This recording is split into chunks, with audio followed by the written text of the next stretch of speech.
من شرور أنفسنا ومن سيئات أعمالنا من يهده الله فلا مضل له ومن يضلل فلا هادي له وأشهد أن لا إله إلا الله وحده لا شريك له وأشهد أن محمدا عبده ورسوله أما بعد فإن خير الحديث كتاب الله وخير الهدي هدي محمد صلى الله عليه وسلم وشر الأمور محدثاتها وكل محدثة بدعة وكل بدعة ضلالة وكل ضلالة في النار من يطع الله ورسوله فقد رشد ومن يعص الله ورسوله فإنه لا يضر إلا نفسه أما بعد فأعوذ بالله من الشيطان الرجيم بسم الله الرحمن الرحيم الذي خلق الموت والحياة ليبلوكم أيكم أحسن عملا صدق الله العظيم رب اشرح لي صدري ويسر لي أمري واحلل عقدة من لساني يفقهوا قولي. This is ayah from Surah Al-Mulk, ayah number 2. And the translation is something like this. Who has created death and life that he may test you, which of you is best in deed and practices. We will be starting, inshallah, the month of Zul-Hijjah today, tonight, probably, or maybe depending on moon sighting. According to the calendar, it is tonight. So with this, there are so many things which we should remind ourselves, because, of course, this is every year, and we forget things in a year. It's interesting that the way Allah subhanahu wa ta'ala has said in the Quran also, the zakat and salat has been repeated in the Quran. The instruction of zakat and salat are continuously in the Quran.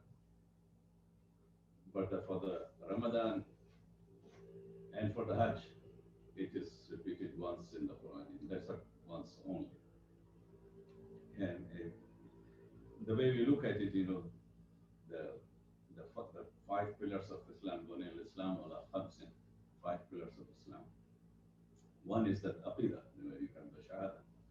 But the next 4 are the ibadah and the two of these ibadah are the ones which are further on everyone. Even everyone has to do it. The man, woman, child, everyone as they grow up. And that's the salat and the zakat, as the salat and the song. But the zakat and the hajj are these two ibadah. They depend on conditions. That if you have enough money or you have the nisab, then you give the zakat. If you have enough money to travel to hajj and you have good health, you go for the hajj. So there is condition for these two. But for other two ibadah, it's generally you do it. We are required to do. So keeping in mind, so we have the hajj, which is inshallah will be in 10 days, and the 10 nights are, as the Quran says and the Hadith says, are the best nights.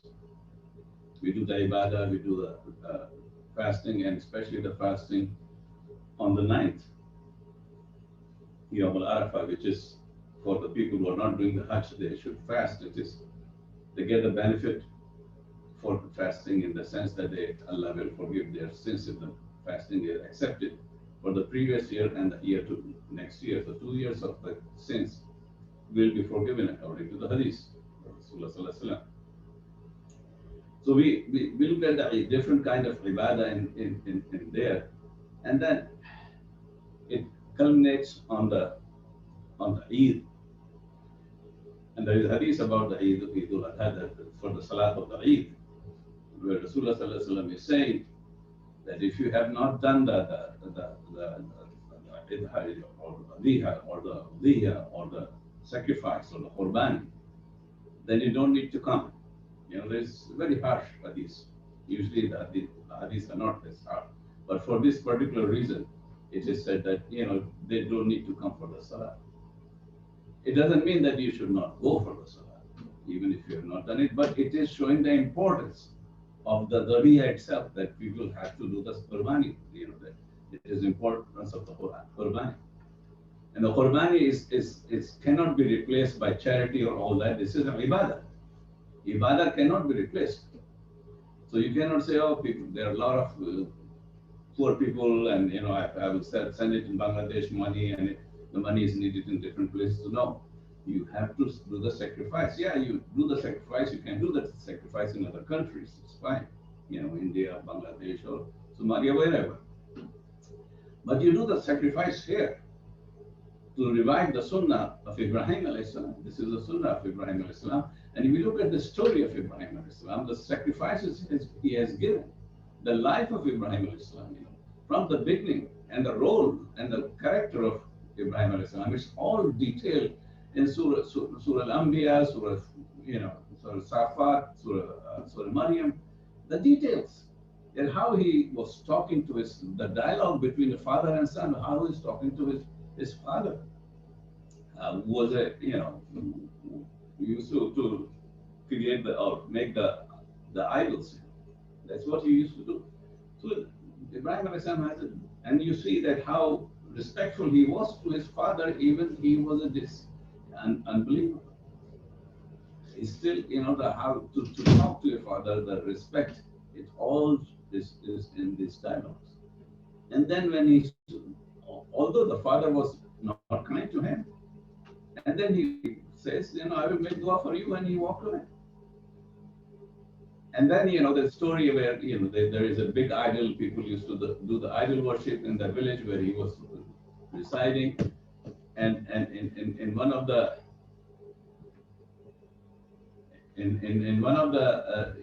events which are taking place outside the village, he didn't go, he stayed back. And then, he destroyed all the other idols which are there, and then put the stick or whatever he used to destroy the idols on the shoulder of the biggest of those idols. So when the people returned, they were so upset, and they went to Ibrahim and said, Ibrahim alayhi salam, and asked him, why you did that. And he said, why you are asking me? You ask the God you worship. He should be able to tell. He has this stick on his shoulder. He should tell you who has done this. Now, imagine, this is a young man, and he was bold enough and strong enough to talk the right thing. He didn't, he was not diplomatic. He was not trying to avoid the subject.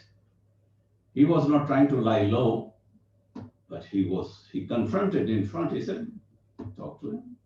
He knew that he's not going to talk. And the people knew that. And they said, we know that he cannot talk. He said, Tufan, and you should be condemned. Why you are worshipping something which cannot defend itself? How can you worship an entity? So the story reached to the story continues, and even the king, or the Namrud, or the ruler at that time, he heard of this, and then the long story, which is in Surah Al-Anbiya and other places, and in the Sunnah of Rasulullah as well. But he was condemned to be burned in the fire. And Ibrahim alayhi salam went willingly into the fire, or jumped into the fire, with the belief. Now look at this belief of this. He was still a young man, and he had this all dialogue with the king or the ruler at that time. When the ruler asked him, who you worship, and he said, I worship the one who is in control of life and death.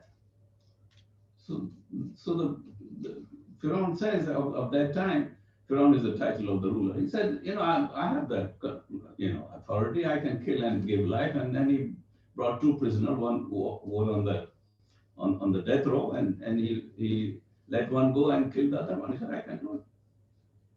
So then Ibrahim alayhi salam said to him, my God, I worship the God who makes the sun come from the east and go to the west. Now the ruler has no answer to this. So he look at the boldness of Ibrahim alayhi salam at that time. It's not that that it's Allah subhanahu wa ta'ala is pushing him and all. he knew that the belief in Allah subhanahu wa ta'ala, and the story, the stars and moons and sun, the whole story which goes, he had this faith, the belief that Allah is going to protect me. And that faith and belief should come to us as a moment that Allah is going to protect. Ma asaba min musibatin illa bi-iznillah. There's nothing happens without the will or izn or permission of Allah subhanahu wa ta'ala. So why I get so much worried about the things which I have no control? I should have faith in Allah subhanahu wa ta'ala. But how can I have this faith when I have no love for Allah subhanahu wa ta'ala? If I have love for Allah subhanahu wa ta'ala, if I know what He has done for me, has done whatever favor He has done to me, so I can recognize it and be thankful, I cannot have the love for Him. And this is what we see in the story, and it's amazing that after all these tests, when the final, when he is an old man, Ibrahim alayhi salam, Allah gave him the son at very late age. And when the son became 13, 14 years old, Ismail alayhi salam, and here is another final test is there for him. So you have to understand, الَّذِي خَلَقَ الْمَوْتَ وَالْحَيَاةَ لِيَبْلُوَكُمْ أَيُّكُمْ أَحْسَنُ عَمَلًا. Allah subhanahu wa ta'ala tested. And then Allah subhanahu wa ta'ala tested which to go and slaughter your own son, the only son at that time. The elder son is, let's put it this way. And he's an old person, almost 100 years. And when you're looking forward to seeing your son grow in front of you so that he can help you in your old age or that age, whichever he was.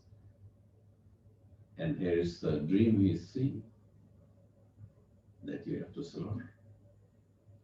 So after seeing 2-3 times, and though the story is long, it's so beautiful, that 10-15 minutes I cannot describe this. I'm giving you a very short summary on this. And I encourage all of you to go back and look through the complete story of Ibrahim alayhi salam. It's such a beautiful story. And then, and what was the response when he told his son, look, this is what I have been seeing in my dream. And so what son he said? He didn't give any excuse. He said, are you joking? You're going to kill me or what? He said, go ahead, what you have been asked to do. And you will not find me shying away from it. And then listen. And then he put his head down. And when Ibrahim alayhi salam put the knife on his throat, Allah exchanged it with the lamb or similar animal. And that practice has been given to us from that day onwards. It is our faith in Allah subhanahu wa ta'ala. It is our taqwa, where Allah subhanahu wa ta'ala says in the Quran, that لَنْ يَنَالُ اللَّهُ لُحُومُهَا وَلَا دِمَاؤُهَا وَلَكِنْ يَنَالُهُ التَّقْوَى مِنْكُمْ. That this blood or this meat and nothing will reach Allah subhanahu wa ta'ala. What Allah is looking at, the taqwa. People think about it, can I do $300 or $200 and all that? When you start putting this money in ibadah, that becomes a problem. Here is if Allah says, I give you, and you spend in my way, I will give you more than 700 times. I still don't believe it. Because I have this weakness, that shaitan on me, that whispering in my ear, take out the $300, are you a fool? What am I trying to do? It's just a sunnah, don't do it. It's a sunnah. It's not fard. Qurbani is not fard. We all should understand it's not fard. But it is something done by our Prophet Muhammad and all the prophets. And Ibrahim alayhi salam. It is the sunnah, it is the love. And we want to continue that because these are the things which will add up for us in the hereafter. In the end, we see the ayah,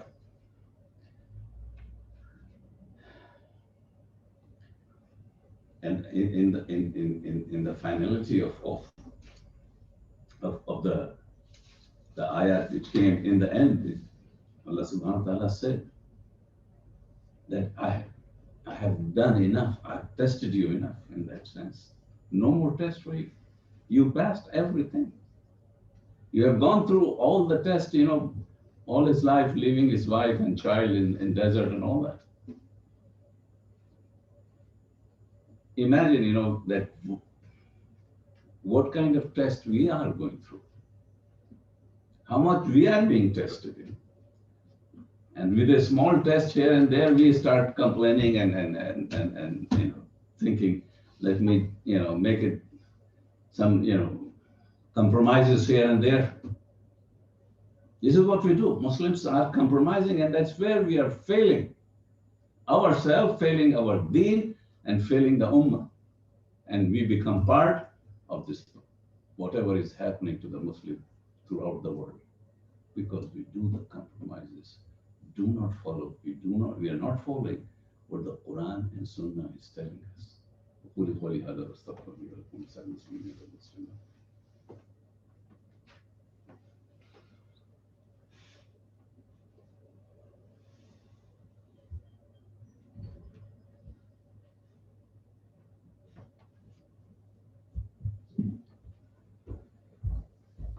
Alhamdulillah.